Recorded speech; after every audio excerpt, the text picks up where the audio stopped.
pasti berefek kepada Mas Anies, karena Mas Anies adalah capres yang diusung oleh Partai Nasdem gitu kan.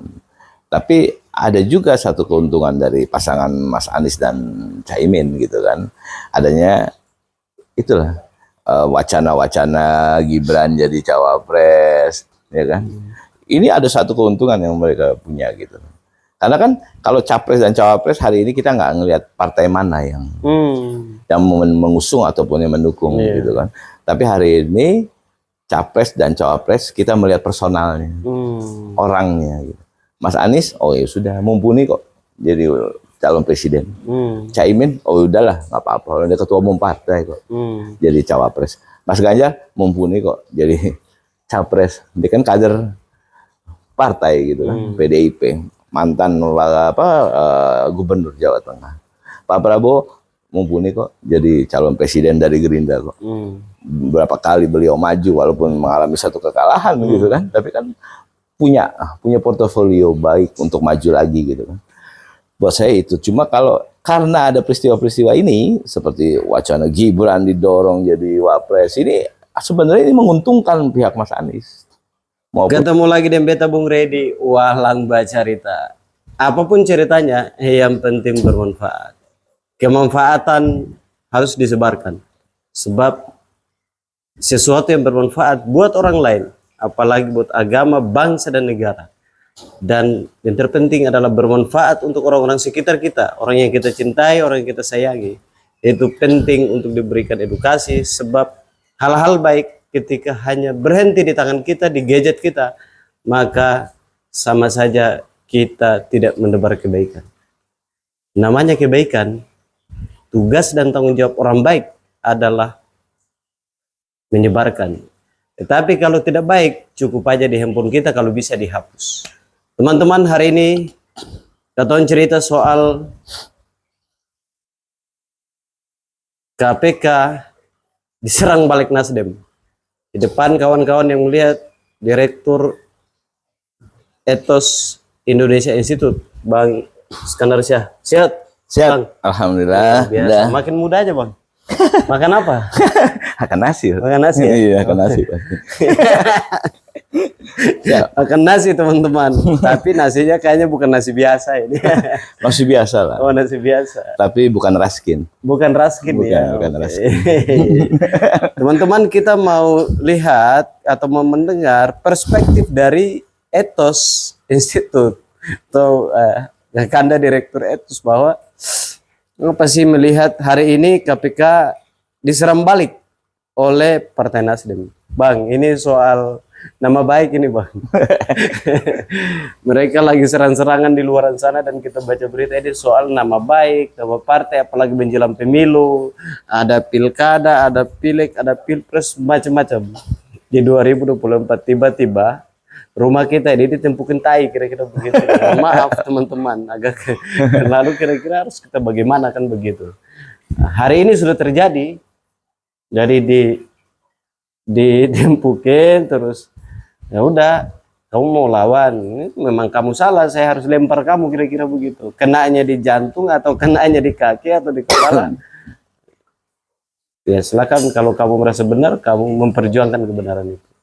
Tapi biarkanlah konflik mereka terjadi, kita nggak usah bahas soal konflik, tapi bagaimana agar masalah-masalah korupsi dan penegakan hukum terutama di negeri ini harus berjalan dengan baik, sebagaimana cita-cita yang diperjuangkan oleh pemikir-pemikir bangsa.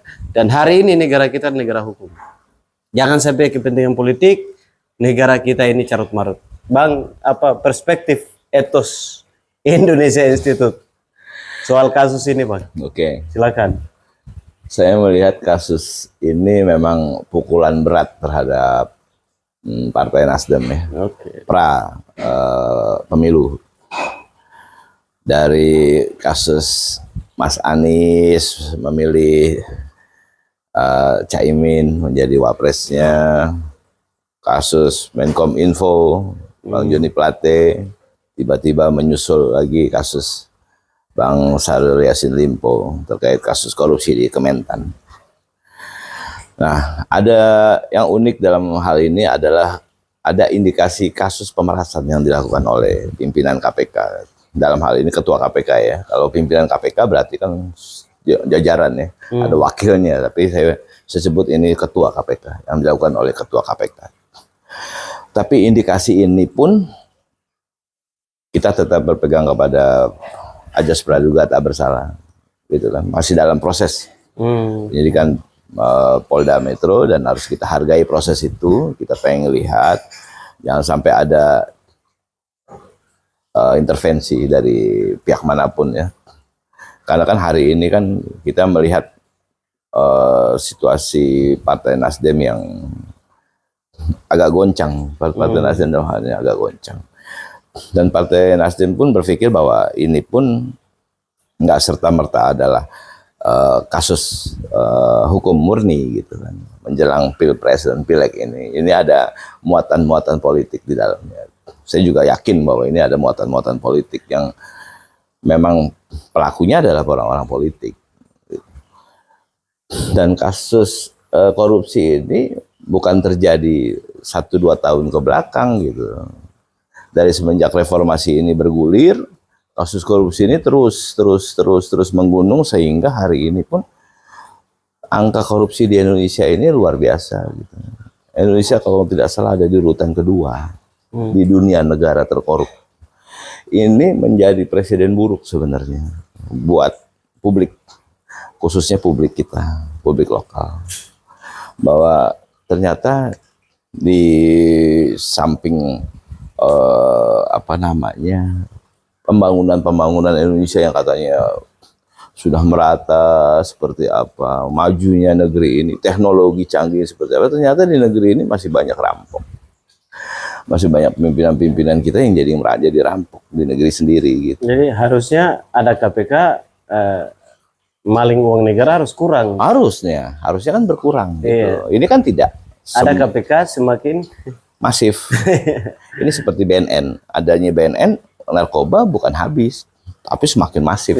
Nah ini yang harus dipertanyakan. Guna nggak sih KPK? Berguna nggak sih? Kalau nggak guna, bubarin aja. Dia kan lembaga ad hoc ya, yang bisa dibubarkan kapan aja. Gitu.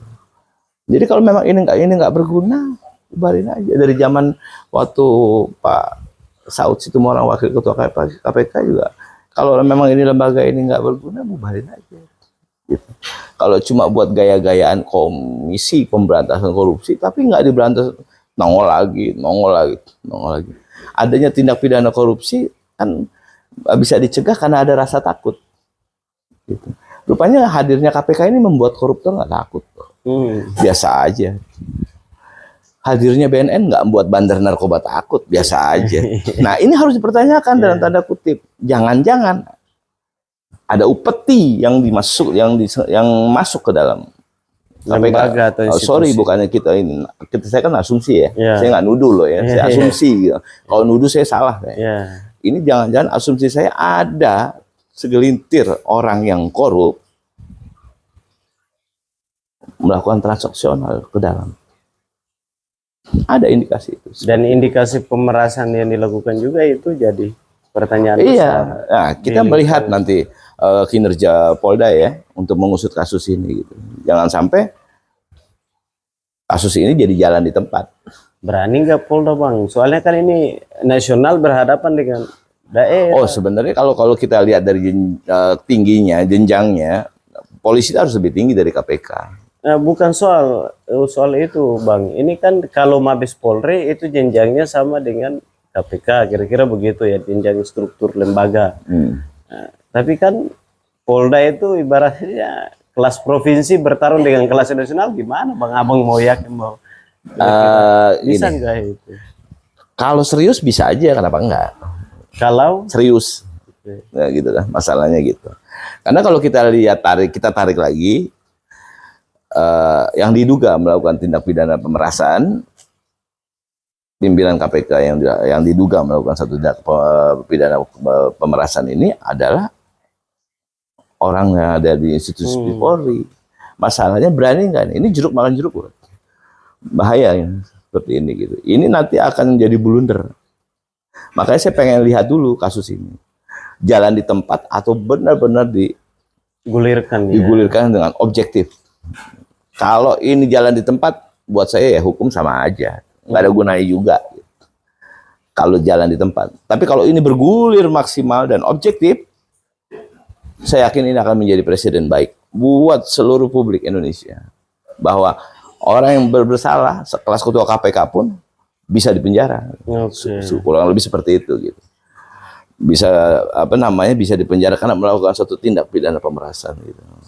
Asumsi-asumsi ini saya yakin ada. Korban-korban koruptor-koruptor yang ibaratnya jadi korban dalam tanda kutip, saya rasa pernah juga mengalami hal yang sama. Saya yakin gitu. Saya yakin sama seperti Dina tahu lah adanya BNN segala macam. Ketangkeplah bandar besar. Bandar besar itu kan nyanyi. Oh saya store loh ke sini gitu kan. Nah, ini bukan rahasia lagi gitu. Kita semua dengar dari seorang bandar besar bahwa dia merasa aman karena store sama itu, karena store sama ini, karena store sama ini. Ini kan negeri-negeri storan. Gitu. Bukan restoran ya? Bukan, setoran. Jadi kan kita bisa di negeri ini kita susah nih bedain antara usaha yang legal sama usaha yang ilegal. Gitu. Iya. Bingung kita. Usaha legal, gimana sih usaha yang legal? Ya ada izinnya, prosedurnya seperti ini, segala macam. Kalau yang ilegal, ya nggak punya izin, segala macam. Ternyata dalam implementasinya berbeda. Gitu. Bahwa yang legal itu yang setorannya kuat.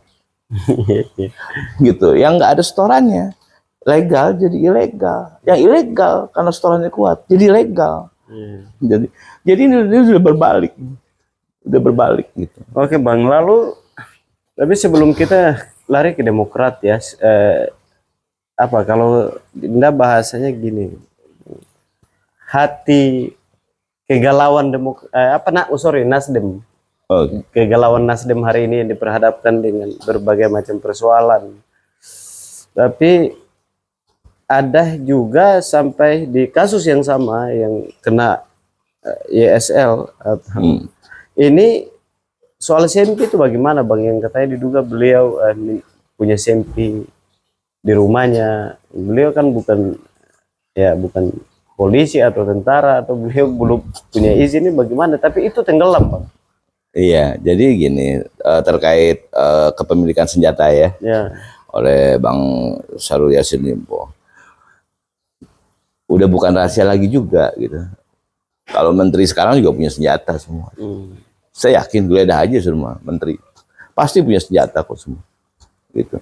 Karena senpi di kita ini mudah-mudah gampang gitu. Dapat senpi di negara kita ini mudah-mudah gampang. Mudah buat yang punya duit. Ya kan? Gampang-gampang susah. Gampang buat yang punya duit punya senpi, susah buat orang nggak punya duit punya senpi. Gitu. Kita kan nggak mungkin punya senpi, gitu. Ngapain juga kita senpi, kita perang juga nggak gitu kan. Nah, mudah buat mereka yang punya uang, tapi susah buat yang memang benar-benar ngebutuhin tuh susah untuk punya senjata api gitu. Lain kalau di Amerika kan legal ya. Memang diperjualbelikan gitu. Walaupun sekarang di eranya Biden ini senjata sangat dibatasi gitu. Tapi di Indonesia ini kan mau yang senjata legal gampang, mau yang ilegal juga gampang. Gitu. Penjualnya mereka tahu gitu. Mau beli senjata yang legal penjualnya tahu di Indonesia. Yang sudah ada izinnya ada. Mau beli yang ilegal penjualnya juga tahu. Mereka tahu kok. Ini kan level-level mereka apalagi penguasa dan pengusaha, iya, circle mereka ini circle yang tahu seperti itu gitu. Perlu ditindak nggak Bang kalau begini hal-hal semacam ini? Masalahnya kan yang mau nindak siapa gitu. Partai ini kan menjadi penguasa nih, jadi penguasa kekuasaan. Ya kan? Mereka bisa perintah A, B, C, bisa perintah aparat, bisa perintah, semua bisa dia perintah gitu dengan kekuatan uang dan kekuasaan gitu. Orang-orang di partai politik ini gitu kan, karena tujuan mereka merebut kekuasaan kan untuk itu, untuk menguasai semua instrumen dikuasai sama dia. Itu. bukan instrumen masyarakat Bukan. Masyarakat ini dibutuhinnya kan 5 tahun sekali gitu kan. Ya. Itu pun kalau benar suara masyarakat itu digunain benar loh. Ya. Saya nggak tahu juga gitu. Masyarakat ini cuma jadi objek penderita kok. 5 tahun sekali, coblos ya, ya kan, kasih duit lah 50, 100, cukup udah. 5 tahun ke depan masyarakat mau nggak makan, kayak mau susah, kayak mau nggak kerja, kayak mau nggak sekolah, bukan urusan mereka. Oke Bang, lalu bagaimana melihat Nasdem hari ini? Ya, apa yang dilakukan oleh kawan-kawan di Nasdem untuk mendorong kasus tindak pidana pemerasan ini, ya saya support gitu. Ya tunjukkan saja gitu. Harus terus ditekan supaya ini benar-benar bahwa ini adalah kasus benar atau tidak gitu. Jangan sampai kasus ini cuma dijadikan satu perlawanan yang alasan karena ditahannya Kementan gitu kan. Mentan ini kan Bang Syahrul Yassin Limpo. Kalau ini memang benar, ayo kita buka sama-sama gitu. Kalau ini salah, ayo kita buka sama-sama. Biar masyarakat juga tahu apakah Menteri Pertanian ini apakah dia sendiri atau setorang kemana-mana. Betul, gitu kan? betul. Karena harus dibuka gitu kan. Karena kalau kita lihat kemarin kasus Pak Mentan, Bang Syahrul Yassin Limpo ini kan ditangkap malam dari apartemen. Padahal tanpa ditangkap pun besoknya dia hadir dalam pemeriksaan sebagai tersangka. Itu yang disampaikan. Tapi kan desas-desusnya saya dengar di radio tuh ya waktu itu di Trijaya FM. Desas-desusnya rupanya ada info kepada pihak KPK bahwa Bang Syahrul Yassin Limpo ini akan disuruh kabur ke luar negeri. Gitu. Nah ini menjadi KPK jadi parno mungkin ya. Parno akhirnya mereka langsung ambil tindakan, diambil langsung dia malam itu juga. Ini seperti ini tuh buat saya jadi lucu gitu. Ada PR panjang loh KPK yang hari ini belum terjawab. Apa? Yaitu kasusnya Harun Masiku. Ini kan PR nih. Ayo dong dibongkar. Di mana nih Harun Masiku hari ini? Ya kan? Jangan tiba-tiba jadi redup. Ayolah dibongkar, dilihat di mana gitu. Kalau memang tidak mampu, ya sudah. Saya sih saran KPK mending dibubarin aja. Kembalikan aja pada Polri, pada Kejaksaan. Ya, Bang. Itu. Nasdem ini kan lagi menjagokan Anies Baswedan dan Muhaimin Iskandar, presiden dan wakil presiden. Apa kira-kira efek buruknya itu apa sih ketika ini nggak clear kasus ini? Ya pasti berefek kepada Mas Anies, karena Mas Anies adalah capres yang diusung oleh Partai Nasdem gitu kan. Tapi ada juga satu keuntungan dari pasangan Mas Anies dan Caimin gitu kan. Adanya itulah wacana-wacana Gibran jadi cawapres, ya kan. Ini ada satu keuntungan yang mereka punya gitu. Karena kan kalau capres dan cawapres hari ini kita nggak ngelihat partai mana yang mengusung ataupun yang mendukung gitu kan. Tapi hari ini capres dan cawapres kita melihat personalnya, orangnya gitu. Mas Anies, oh ya sudah mumpuni kok jadi calon presiden. Caimin, oh udahlah nggak apa-apa, udah ketua umum partai kok jadi cawapres. Mas Ganjar mumpuni kok jadi capres. Dia kan kader partai gitu kan, PDIP, mantan gubernur Jawa Tengah. Pak Prabowo mumpuni kok jadi calon presiden dari Gerindra kok. Berapa kali beliau maju walaupun mengalami satu kekalahan gitu kan, tapi kan punya portofolio baik untuk maju lagi gitu kan. Buat saya itu. Cuma karena ada peristiwa-peristiwa ini seperti wacana Gibran didorong jadi wapres, ini sebenarnya ini menguntungkan pihak Mas Anies maupun Mas Ganjar. Ini sangat menguntungkan. Dapat durian runtuh ya. Ya. Kalau jadi dapat. Oh iya, kalau ini sampai terjadi, ya saya pernah katakan waktu itu kan bahwa ini tindakan bunuh diri yang dilakukan oleh Pak Prabowo dan tim. Kalau sampai Gibran benar-benar didorong, ini adalah tindakan bunuh diri yang dilakukan oleh Pak Prabowo dan Gerindra. Dan ini sangat berbahaya. Sangat berbahaya. Oke Bang, hari ini kita ada bantahan juga dari Nasdem lewat lewat Pak Sahroni dan teman-temannya di Nasdem bahwa uang itu tidak mengalir ke Nasdem.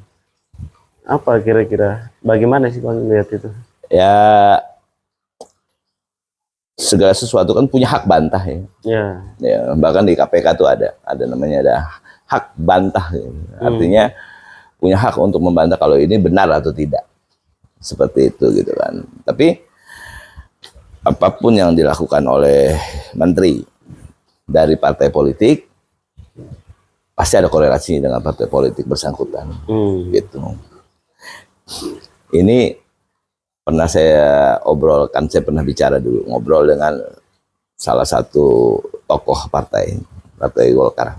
Saya pernah bicara bagaimana legislatif bisa mengoreksi, bisa mengkritisi eksekutif. Kalau isinya eksekutif rata-rata ketua umum partainya. Ya kan?